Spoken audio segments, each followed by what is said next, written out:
The woman in the mirror looked like a stranger wearing Sophia Chen's face. She stood motionless in the opulent honeymoon suite at the Bellagio, her wedding dress still pristine white despite the chaos of the day, the rushed ceremony at the little, white chapel, the champagne toasts with strangers as witnesses, the photographer who smelled like cigarettes and captured their eternal love in 43 digital shots for $200. The dress had cost more than her first car. Vera, Wang, purchased in a moment of reckless optimism 3 weeks ago, when Marcus suggested they stop waiting and just do it. "Why wait when you know it's right?" he'd said, his hands cupping her face in that way that made her forget every rational thought. "Let's go to Vegas. Let's make it official." She traced the delicate beadwork along the bodice, remembering how her mother had cried when she called to tell her about the engagement. "Happy tears," her mother insisted, but Sophia heard the underlying concern. 6 months wasn't long enough to really know someone, her mother had said gently. Sophia had laughed it off then, drunk on the intoxicating rush of being chosen, of being loved so completely, it took her breath away. Now, staring at her reflection, she wondered if her mother's tears had been prophetic. The suite sprawled behind, her like a palace. Floor-to-ceiling windows overlooking the Strip, a marble bathroom larger than her first apartment, a king-sized bed draped in Egyptian cotton where they would supposedly spend their first night as husband and wife. Marcus had spared no expense, insisting they deserved the best. "You only get married once," he'd said, booking the penthouse suite with the kind of casual extravagance that had initially thrilled her.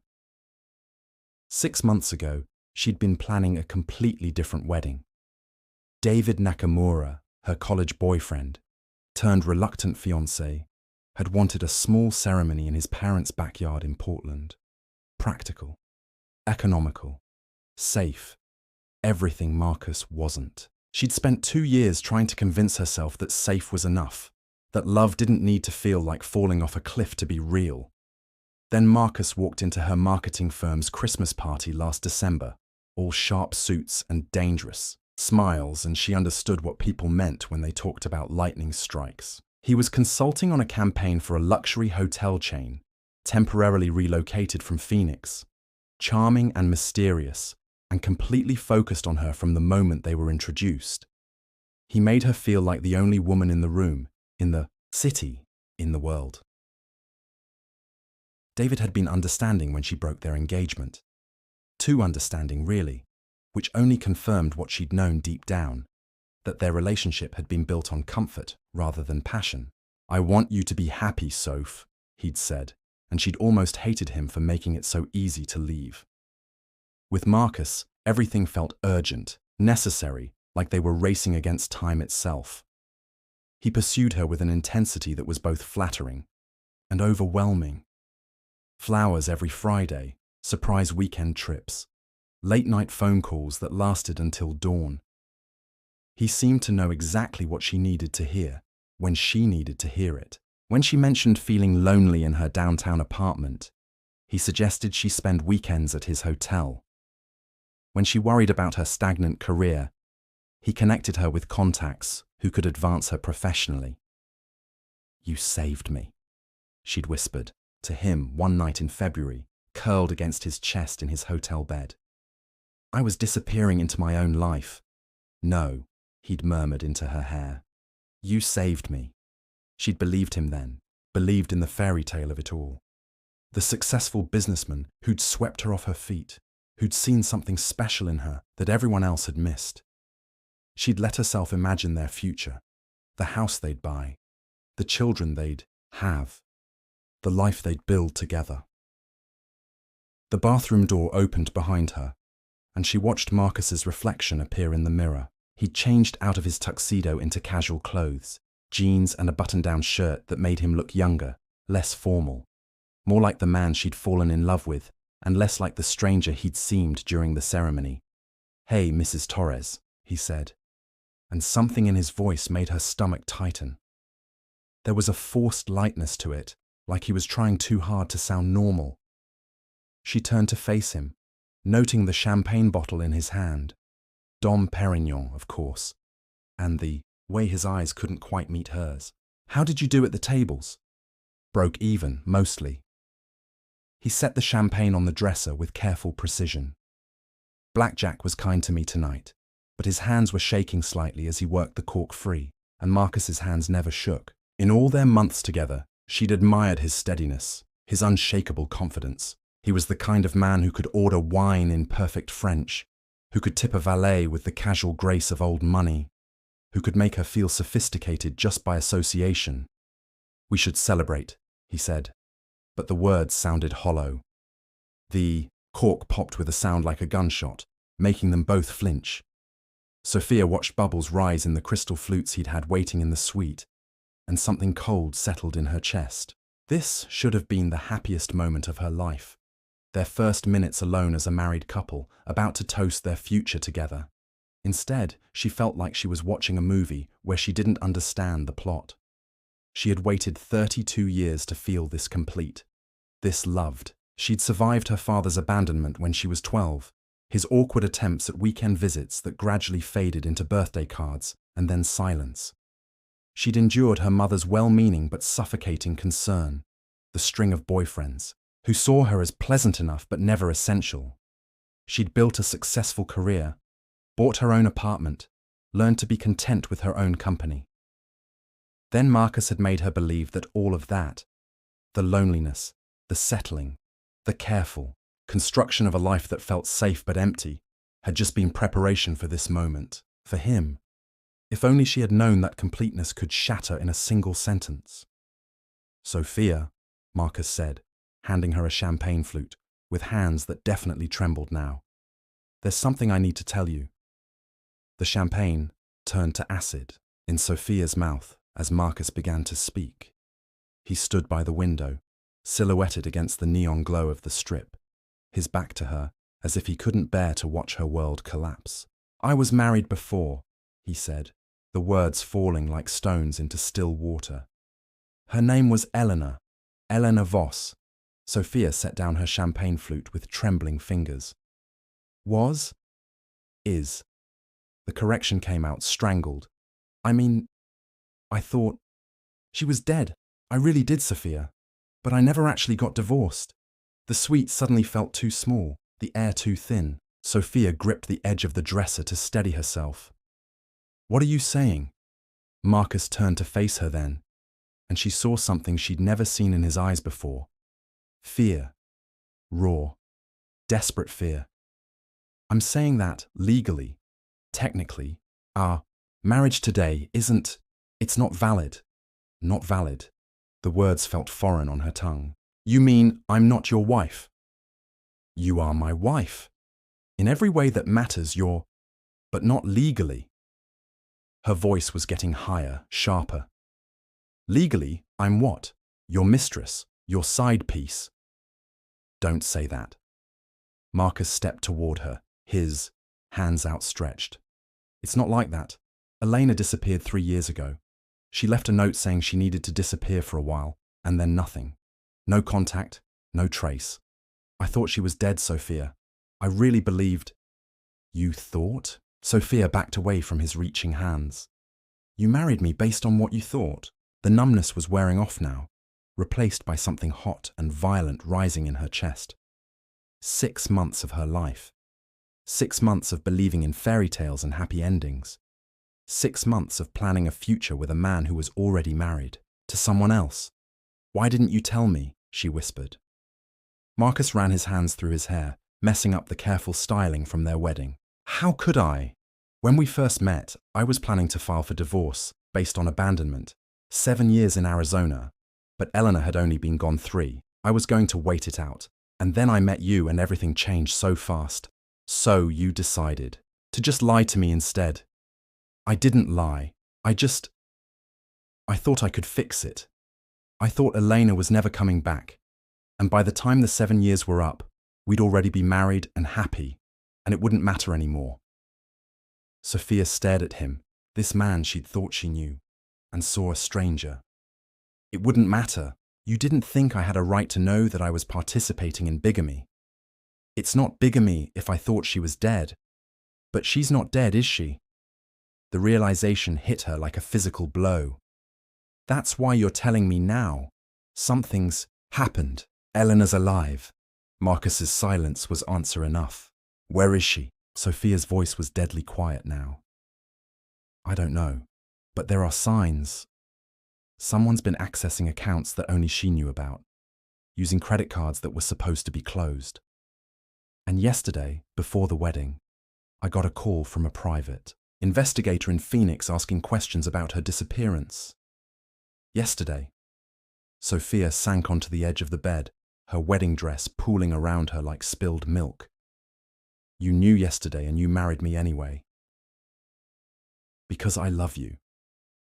Marcus dropped to his knees in front of her, grabbing her hands. Sophia, you have to believe me. I love you more than I've ever loved anyone.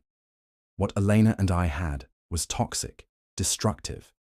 She was gambling away everything we had, lying about debts I didn't know existed, bringing dangerous people into our lives. When she left, it was almost a relief. Then why didn't you divorce her? Because I was afraid she'd come back and take half of everything I'd worked to rebuild. She'd already destroyed my credit, emptied our savings. I thought if I waited for the abandonment period to expire, I could start fresh without giving her anything more. Sophia pulled her hands free from his grasp. So this was all about money? No, not anymore. Not since I met you. His eyes were pleading now, desperate. Sophia, you have to understand. When Eleanor left, I thought my life was over. I'd lost everything.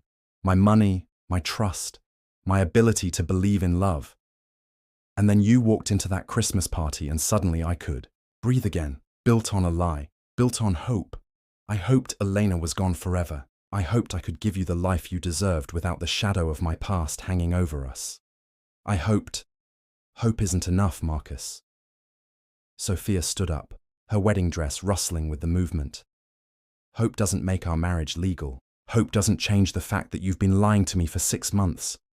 I can fix this. We can get an annulment, wait for the divorce to go through, and then have a real ceremony. A better one. Whatever you want. I want you to leave. And the words came out flat, emotionless. Sophia, please. I want you to get out of this room and let me think. Marcus stood slowly, his face pale. I'm not leaving you. We can figure this out together. We love each other. That has to count for something. Love? Sophia laughed, but there was no humor in it. You don't lie to people you love, Marcus. You don't build a relationship on deception and call it love. Everyone lies about their past. Everyone has secrets. Not like this. Not marriage. Not another wife who might be alive somewhere, who might show up at any moment and destroy everything we've built. She won't. Even if she is alive, Elena wants nothing to do with me. She made that clear when she left. How can you possibly know that? You said yourself you haven't heard from her in 3 years. People change. Situations change. What if she wants to come back? What if she never agreed to a divorce? What if she has legal claims on everything you own? Everything we'd own together? The questions hung in the air between them, each one a nail in the coffin of their relationship. Marcus had no answers because there were no answers. Only the devastating reality that the life they'd planned together was built on quicksand. I need you to leave, Sophia repeated, her voice steadier now. I'm not leaving my wife alone in a hotel room in Vegas. I'm not your wife. The words exploded out of her with a force that surprised them both. That's the whole point, Marcus. I'm nobody. I'm nothing. I'm a woman in a wedding dress who participated in a ceremony that meant nothing. It meant everything to me. Then you should have made sure it was real. They stared at each other across the opulent suite. The champagne, growing flat on the dresser, the bed looming behind them like a promise that would never be kept. Outside, the lights of Vegas twinkled with false promises and broken dreams. The perfect backdrop for the death of their marriage. The words hung in the air like poison. Not divorced. Still married. She wasn't a wife. She was the other woman, in her own love story. Sophia's laptop glowed in the darkened suite as she typed Elena Voss Phoenix into the search bar for the 100th time. Marcus had finally left an hour ago, promising to stay in a different room and give her space to process. The champagne sat untouched, its bubbles long since died. The search results were frustratingly sparse. A few social media profiles that hadn't been updated in years, a mention in a local arts newsletter about a gallery showing, an old wedding announcement from 4 years ago that made Sophia's stomach lurch. Marcus Torres, 34, marketing consultant, married Elena Voss, 28, freelance artist, in an intimate ceremony in Sedona. Intimate ceremony. Not a Vegas chapel with strangers as witnesses, but a real wedding with friends and family. The photo showed a younger Marcus, his smile more genuine than any she'd seen from him, his arm around a petite woman with dark hair and paint-stained fingers. Elena looked happy, radiant, completely unaware that her marriage would end with her disappearance into the night. She was beautiful, Sophia murmured to herself, studying Elena's face. There was something wild about her, something untamed that Marcus had clearly found irresistible. Sophia could see why he'd fallen for her, and why their relationship had been volatile. A soft knock at the door made her jump. Marcus stood in the hallway, still in his jeans and button-down, looking haggard. "Can we talk?" he asked. Against her better judgment, she let him in. He moved to the window, maintaining distance between them, as if he understood that his presence was barely tolerated. "I know you have questions," he said. "I'll answer anything you want to know. Tell me about her. Really tell me, not the sanitized version you gave me earlier." Marcus was quiet for a long moment, his reflection ghost-like in the window. Elena was intense. Everything she felt completely. When she loved you, it was like being the center of the universe. When she was angry, it was like facing a hurricane. You loved her. I was obsessed with her. I thought that was the same thing. He turned to face Sophia. She was an artist. A good one, actually. But she couldn't make a living at it, and that drove her crazy. She'd spend days in her studio painting these incredible pieces, and then she'd destroy them in fits of rage because no gallery would show them. So she gambled instead. It started small. Poker nights with friends, occasional trips to the casino. She said it was the only thing that made her feel alive anymore. Marcus sank into the chair across from Sophia. But it escalated quickly. She'd disappear for hours, come home with pockets full of cash, or completely broke. I tried to help, tried to get her into counseling, but she said I was trying to control her. Sophia closed her laptop, giving him her full attention. Despite everything, she needed to understand the woman who had shaped Marcus into the man who'd lied to her. The debts started piling up, Marcus continued. Credit cards I didn't know about, payday loans, money borrowed from people who weren't the type to forgive late payments. She'd promised to stop, go clean for a few weeks, and then I'd find receipts or bank statements showing she'd been gambling online. "Why didn't you leave?" I tried. God, I tried so many times. But Eleanor had this way of making you believe that if you could just love her enough, save her enough, she'd be okay. She'd cry and promise to change, and I'd believe her because I wanted to believe her. Sophia understood that feeling. The desperate desire to believe that love could fix anything, heal anyone. She'd felt it herself, watching Marcus pour his charm and attention over her wounds, until she forgot they'd ever existed. What happened the night she left? Marcus's face darkened. We'd had our worst fight ever. I'd discovered she'd taken out a second mortgage on our house without telling me. $60,000, all of it gone to casinos and online poker sites. I told her I was done, that I was filing for divorce, and she needed to get help, or get out. And she chose to get out. She packed a bag while I was at work the next day, left a note saying she needed to disappear for a while, that she'd brought too much danger into our lives, and she was protecting me by leaving. She said she loved me, but she couldn't drag me down with her anymore. Danger? Marcus nodded grimly. The people she owed money to weren't just casinos. Some of them were connected, the kind of people who don't write off debts. I came home that night and found our place torn apart. Drawers emptied, furniture overturned. They were looking for her, or for something valuable to take as payment. Did you call the police? And tell them what? My wife borrowed money from dangerous people and then disappeared. They would have treated it as a domestic dispute, and Eleanor would have been in more danger if they'd found her. Sophia tried to imagine it. Coming home to a ransacked house, knowing your spouse had vanished into a world where debts were collected with violence. But you never tried to find her.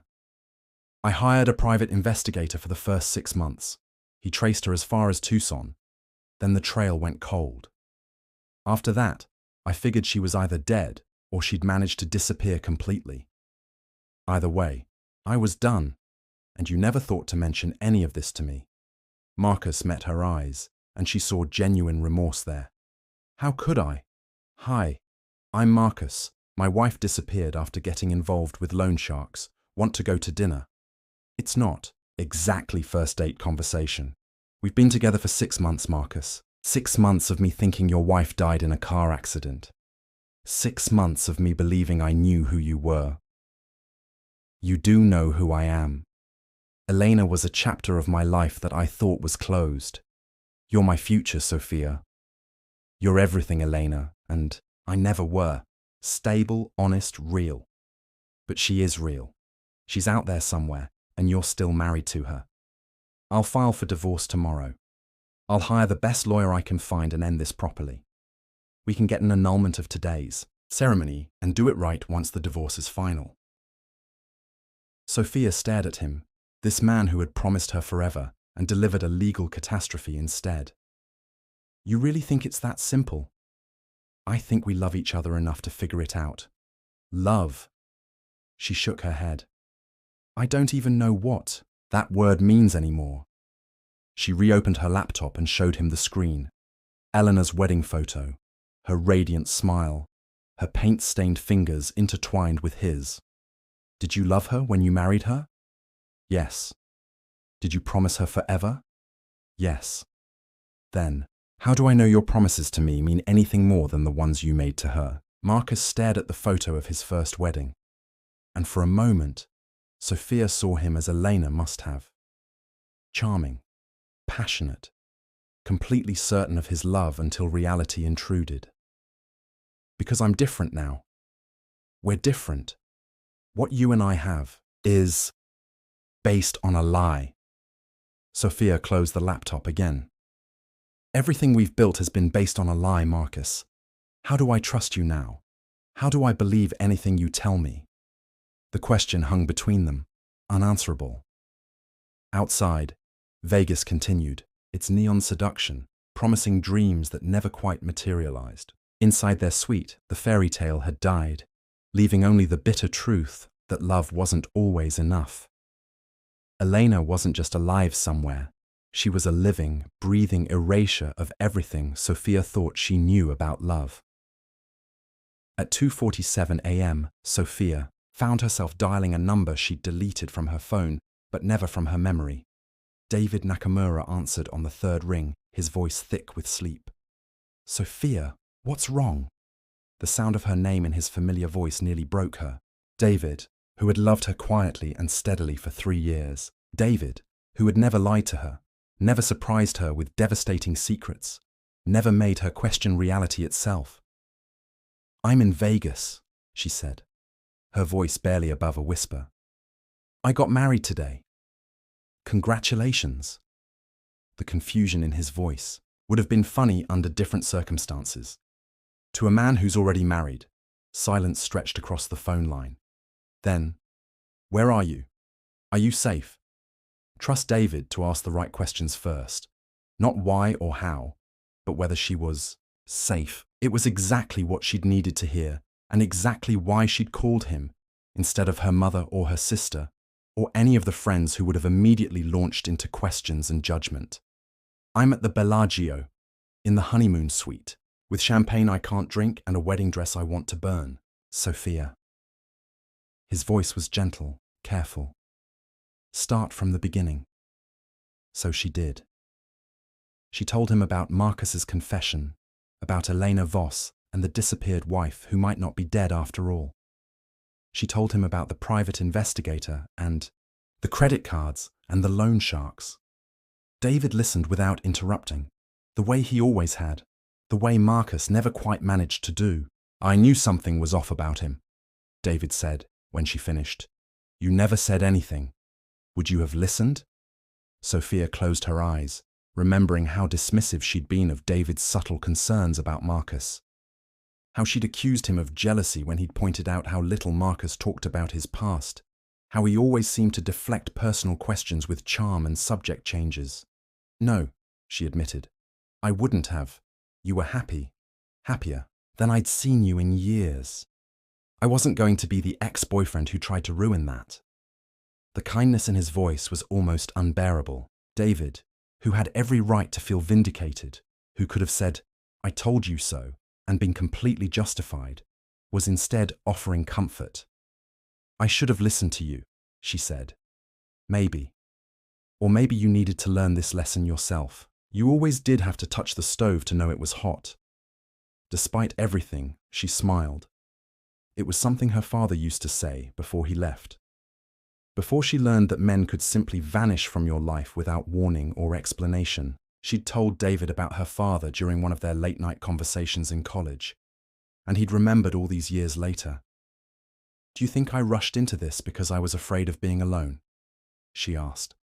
"I think you rushed into this because Marcus made you feel like the center of the universe, and that was intoxicating after feeling invisible for so long." He was right, of course. Marcus had seen her, really seen her, in a way that David never quite had. David loved her steadily, reliably, but Marcus had loved her urgently, desperately, like she was essential to his very survival. "The thing is," she said, "I don't know if any of it was real. The way he looked at me, the things he said. Was he acting out a script he'd used with Eleanor? Am I just Eleanor's replacement? Does it matter?" The question surprised her. Of course it matters. Why? Whether his feelings were real or not doesn't change how they made you feel. For 6 months, you felt loved and chosen and special. Those feelings were real, even if his weren't. That sounds like something a therapist would say. I've been seeing one, actually, since we broke up, trying to figure out why I always choose women who are emotionally unavailable. The implication hung in the air between them.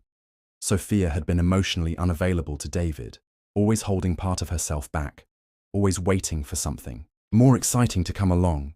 And something more exciting had come along, in the form of Marcus Torres and his dangerous charm. "I'm sorry," she said, "for how I ended things, for never really letting you in." "I'm not anymore. We weren't right for each other, Soph. We were comfortable, but comfort isn't enough for a lifetime. Marcus was the opposite of comfortable. And look how that turned out." A knock at the door interrupted her response.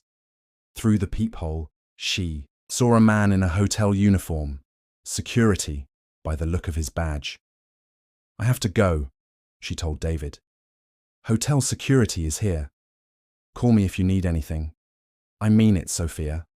Anything." She hung up and opened the door to find a tired-looking security guard flanked by a man in a cheap suit who definitely wasn't hotel staff. "Mrs. Torres?"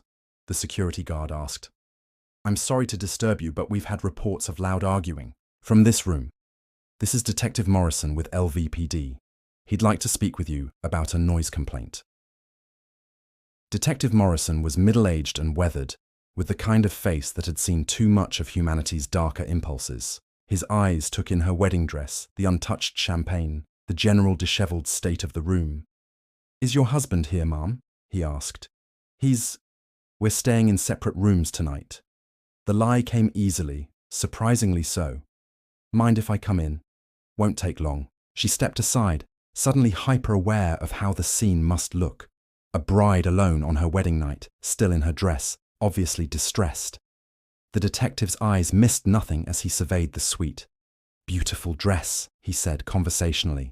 "My daughter got married last year, cost me a fortune, but she looked like a princess." "Thank you. Rough night for a wedding night, though. Want to tell me what the arguing was about?" Sophia's mind raced. How much should she tell him? Marcus's bigamy was technically a crime, wasn't it?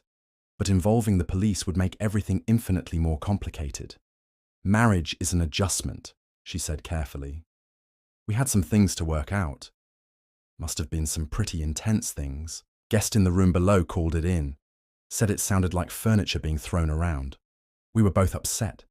It got a little heated, but nothing violent. Detective Morrison nodded, but his eyes remained sharp, calculating. Where's your husband? Now? Another room. We decided we needed some space to cool off. And his name? Marcus Torres. Something flickered across the detective's face. Recognition, maybe, or interest. Marcus Torres from Phoenix? Sophia's blood went cold. You know, him. Name sounds familiar. I'll need to check with him too, make sure everyone's okay. Hotel policy when we get domestic disturbance calls. It wasn't domestic violence, we just had an argument. I'm sure that's all it was, but I still need to talk to him. Room number. She realized she didn't know which room Marcus had moved to. He didn't tell me. He said he'd get a room and give me space. Detective Morrison's expression shifted slightly, becoming more alert. So you don't know where your husband is right now? He's somewhere in the hotel. I can call him. Why don't you do that? With trembling fingers, Sophia dialed Marcus's number. It went straight to voicemail. She tried again with the same result. He's not answering, she said, fighting to keep her voice steady. When did you last see him? About an hour ago. And he just left? No discussion about where he was going. We both needed time to think. Detective Morrison was watching her face carefully now, reading every micro-expression. Mrs. Torres, is there anything else you want to tell me about tonight? Anything at all? The question felt loaded, dangerous. Sophia had the sudden, irrational fear that he could see right through her, that he knew about Elena and the failed marriage and all the lies that had brought them to this moment. No, she said, nothing else. All right, I'm going to need to speak with hotel management about your husband's room. In the meantime, if he contacts you, please have him call me. He handed her a business card.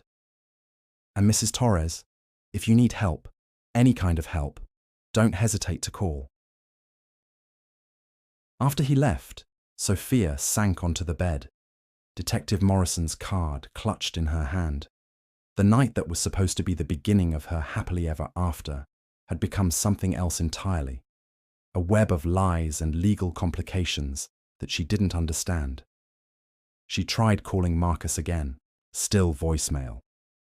Some people run toward love, others run away from the absence of it. Sophia had always been a runner. Detective Morrison returned the next morning with coffee and the weary expression of a man who'd spent the night chasing ghosts. Sophia had barely slept, alternating between trying to reach Marcus and staring at the ceiling, replaying every moment of their relationship and looking for signs she'd missed. Your husband never checked into another room, Morrison said, settling into the chair across from her. Hotel has no record of him after he left here around midnight. That's impossible. He said he was getting a room. Maybe he changed his mind. Went home, went to a friend's place.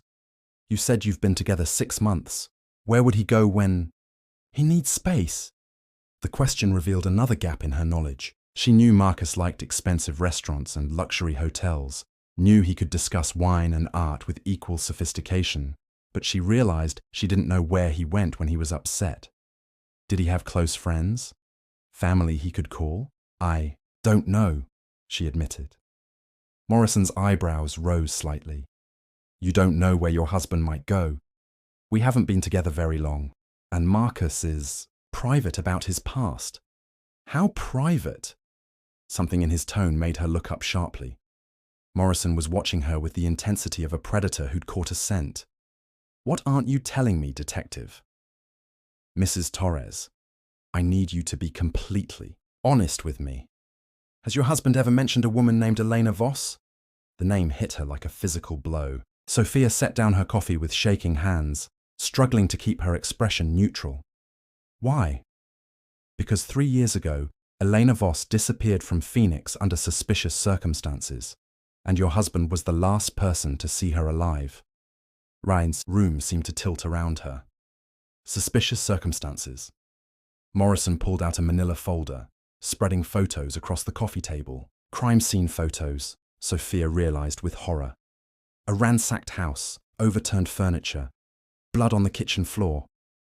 Eleanor Voss was reported missing by her sister after she failed to show up for work for 3 days. When police conducted a welfare check, they found her house like this. Signs of a struggle, blood evidence, but no body. You think she's dead. I think someone wanted us to think she was dead. But the blood work came back as pig's blood, not human. Someone staged that scene. Sophia stared at the photos, trying to reconcile them with Marcus's story of Eleanor leaving a note and disappearing. Marcus said she left voluntarily, said she was in debt to dangerous people, and disappeared to protect him. That's his story. Yes, he was questioned extensively at the time, very cooperative, very concerned, told us all about Elena's gambling problems, her debts, the people who'd been threatening them both. But you didn't believe him. I believed the facts. Elena Voss had a gambling addiction. She did owe money to some very bad people, but the timeline didn't add up. Marcus claimed she left a note and packed a bag, but her sister said Elena would never have left without her art supplies. These weren't just tools to her. They were like extensions of her body. She slept with her favorite brushes under her pillow. Morrison showed her another photo, an art studio, easels standing empty, brushes and paints undisturbed. Everything was exactly as she'd left it the day before she disappeared. No note, no packed bag, no sign she'd planned to leave. Just Marcus's word that she'd chosen to vanish. But you couldn't prove he was lying.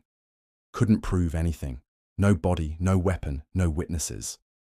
Marcus had an alibi for the night Elena supposedly left. He was at a work conference in Tucson, dozens of witnesses. The house was torn apart after Elena's disappearance, consistent with loan sharks looking for payment.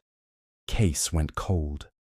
Sophia's mind raced, trying to process this new version of events. Marcus hadn't just been married before. He'd been suspected of murder. Why are you telling me this? Because Elena Voss's credit cards have been active again in the last month. Someone's been using them, making small purchases, staying under the radar. And yesterday, those purchases led us to Las Vegas. The implication hit her like a sledgehammer. You think Elena is here? I think someone wants us to think Elena is here. Question is whether that someone is Elena herself, or someone who benefits from her being alive. Marcus, your husband stands to inherit a substantial insurance payout if Elena is declared legally dead. But if she's alive and using her credit cards, that complicates things, especially if he's committed bigamy by marrying you while still legally married to her. I need to call a lawyer. That's probably a good idea. But first, I need you to help me understand something. You said Marcus told you Elena died in a car accident. When did he tell you that? Sophia tried to remember their early conversations about his past. Our third date, maybe. I asked about previous relationships and he said he'd been married before but his wife died in an accident. And you never questioned it, never asked for details. Why would I? People don't usually lie about their spouse dying. Morrison's expression was almost sympathetic. Mrs. Torres, in my experience, people lie about everything, especially when they're trying to start over with someone new. He showed her another photo, Marcus and Elena at their wedding, looking happy and in love. Elena's smile was radiant, completely trusting. Elena Voss was 28 years old when she disappeared. Talented artist by all accounts. Struggled. With addiction, yes, but she was getting help. Attending Gamblers Anonymous meetings, seeing a therapist. Her sister says she was actually doing better in the weeks before she vanished. But Marcus said she was out of control, that she'd destroyed their finances. Marcus said a lot of things. Question is, how much of it was true? Sophia stared at the wedding photo, seeing Eleanor's paint-stained fingers, her genuine joy. Had Marcus loved her the way he'd claimed to love Sophia? Or had Elena too been a means to an end? Detective, if Elena is alive, if she's here in Vegas, what does that mean for me? It means your marriage is invalid, which you probably already knew. It means Marcus committed bigamy, which is a felony. And it means we need to find out what really happened 3 years ago. And if she's not alive, if someone is just using her credit cards, Morrison's expression darkened. Then we have a much bigger problem. He gathered up the photos, tucking them back into the folder. Mrs. Torres, I need you to call me the minute you hear from your husband. Don't confront him. About any of this, don't let on that we've talked. Just call me. You think I'm in danger? I think you're married to a man who's either a victim of very bad luck or very good at covering his tracks. Either way, I'd rather err on the side of caution. After Morrison left, Sophia sat alone in the honeymoon suite, surrounded by the debris of her shattered fairy tale. The man she'd married wasn't just a bigamist. He was a potential murderer. The love story she'd believed in was built on lies so deep she'd never found the bottom. She tried calling Marcus again, still voicemail. Love, she realized, was just another word for willful blindness. Marcus returned to the suite at 3 p.m., looking haggard and desperate. He'd been walking the strip all night, he said, trying to figure out how to fix everything. But Sophia could see something different in his eyes now. A calculation that hadn't been there before, as if he was measuring her reactions and planning his responses accordingly. We need to talk, he said, locking the door behind him with deliberate care. The police are looking for you. The words came out flat, emotionless. Marcus went very still. What police? Detective Morrison. He came here asking about noise complaints, but that's not really why he was here, was it? Sophia, I can explain. Can you? Can you explain why you told me Eleanor died in a car accident when she actually disappeared, under suspicious circumstances? Can you explain why her house was found covered in blood? Can you explain why you were the prime suspect in her disappearance? Marcus sank into the chair, his face pale. Who told you that? Does it matter? The question is, why didn't you tell me you were investigated for murder? Because I didn't murder anyone. The words exploded out of him with such force that Sophia instinctively stepped backward. Elena disappeared, yes, but I had nothing to do with it. Then why lie about how she died? Because the truth was too complicated. How do you tell someone you're falling in love with that your wife disappeared in the middle of the night and you were suspected of killing her? How do you build a relationship on that foundation? So, you decided to build it on lies instead. Marcus stood up, beginning to pace. There was an energy to his movements now that hadn't been there before. Something manic and dangerous. Everything I told you about Elena was true. She was gambling away our life, bringing dangerous people into our world. The night she disappeared, we'd had a terrible fight about money. I told her I was done, that I wanted a divorce. And then she conveniently vanished. It wasn't convenient. It was devastating. Whatever Eleanor's problems were, I loved her. When she disappeared, I thought those loan sharks had finally caught up with her. I thought she was dead. The police said her house was staged, that someone used pig's blood to make it look like she'd been murdered.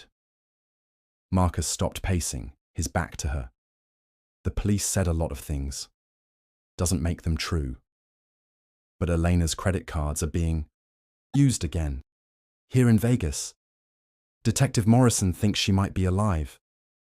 Or someone stole her identity. Marcus turned to face her, and Sophia saw desperation in his eyes. Sophia, you have to believe me. I never hurt Elena. Whatever happened, to her, I wasn't responsible. Then why are you acting like a guilty man? Because I am guilty. The admission came out strangled.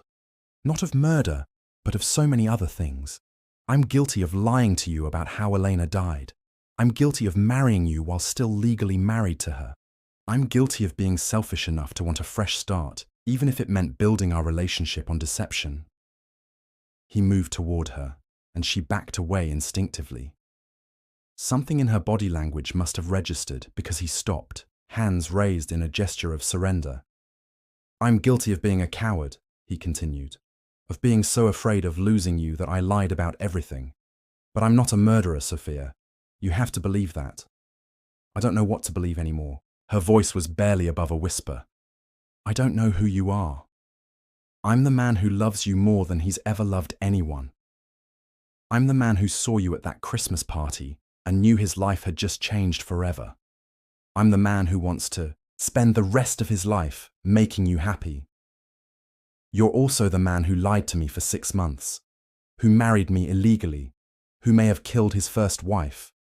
I didn't kill Elena. Then where is she, Marcus?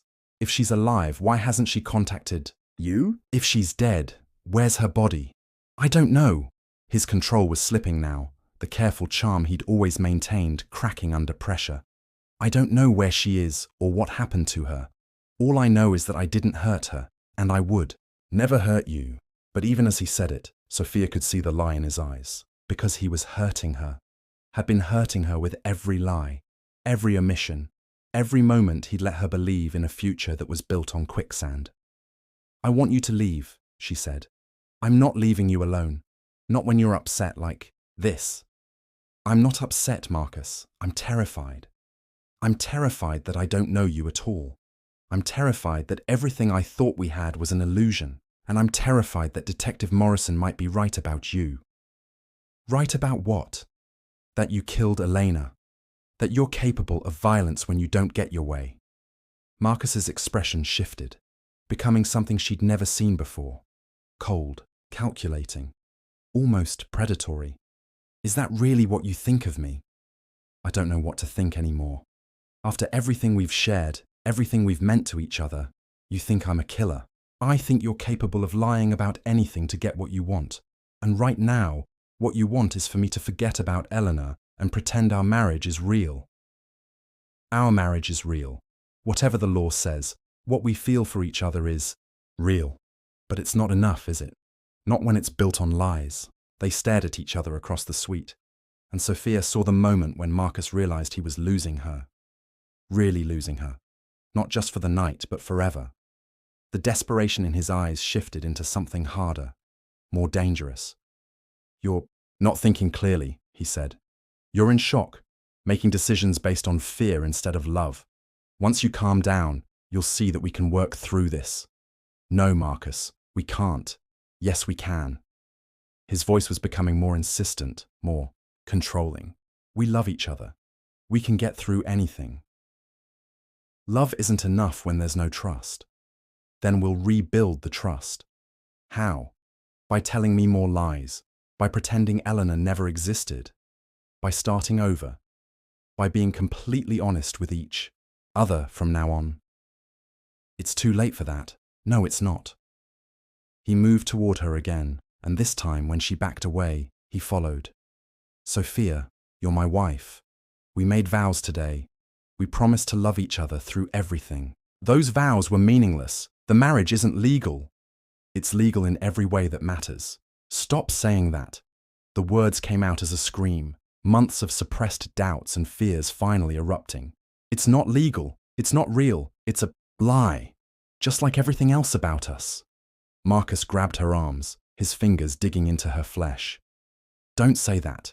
Don't you dare say that what we have isn't real. Let go of me. Not until you listen. Not until you understand that I love you more than I've ever loved anyone, including Eleanor. You're hurting me, Marcus.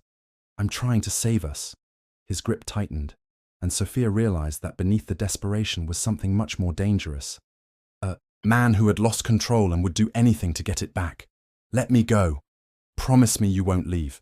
Promise me you'll give us a chance to work this out. I can't promise that. Then I can't let you go.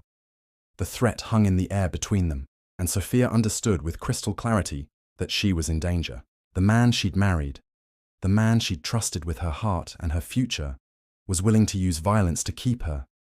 She looked around desperately for something to defend herself with. The champagne bottle sat on the dresser, heavy crystal that could do serious damage. Marcus saw her glance and stepped between her and the dresser. Don't do anything stupid, Sophia. Let me go, and I won't have to. I can't do that. You'll leave, and then you'll call the detective, and everything will be ruined. Everything is already ruined. No, it's not. We can fix this.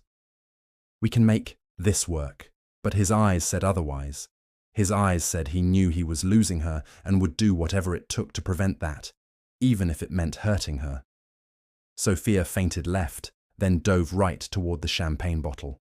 Marcus lunged after her, his hands grasping for her dress. She spun around, the heavy crystal bottle in her hand, and saw him reaching for her with violence in his eyes. She swung without thinking, putting all her strength behind the blow. The bottle connected with his temple with a sound like breaking ice. Marcus dropped instantly, blood pooling beneath his head on the pristine white carpet. Sophia stood over him, the bloodied champagne bottle still in her hand, her wedding dress splattered with crimson. She waited for him to move, to get up, to continue the fight. But Marcus lay perfectly still, his eyes staring at nothing. She knelt beside him, pressing her fingers to his neck, searching for a pulse. Nothing.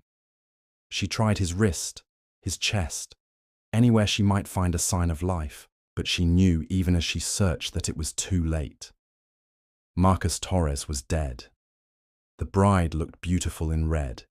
It was a shame the groom couldn't see it. Time moved differently in the aftermath of violence. Sophia knelt beside Marcus's body for what felt like hours, but was probably only minutes, her mind struggling to process what had happened. One moment they'd been arguing, and the next, her husband, her legally invalid husband, was dead on the floor of their honeymoon suite. She should call 911, she should call Detective Morrison, she should scream for help and tell the truth, that Marcus had threatened her, that she'd defended herself, that it was an accident born of fear and desperation. But instead, she stood up slowly, still holding the bloody champagne bottle, and began to think. Marcus was dead. Nothing could change that. But the story of how he died, that was still being written. And Sophia realized with startling clarity that she had the power to control that narrative. Self-defense, she told herself. It was clearly self-defense. Marcus had grabbed her, threatened her, prevented her from leaving. Any jury would understand that she'd feared for her safety. But would they? Or would they see a woman who'd discovered her husband's lies and killed him in a fit of rage? She thought about the evidence. Her arms bore the marks where Marcus had grabbed her, bruises that would darken over the next few days.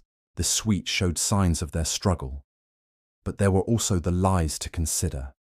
The illegal marriage, the investigation into Elena's disappearance. How would all of that play to a jury? Would they see her as a victim who'd fought back against an abusive man? Or would they see her as a woman who'd been deceived and sought revenge? The champagne bottle slipped from her numb fingers, landing on the carpet with a dull thud. As if the sound had broken a spell, Sophia's mind suddenly clicked into sharp focus.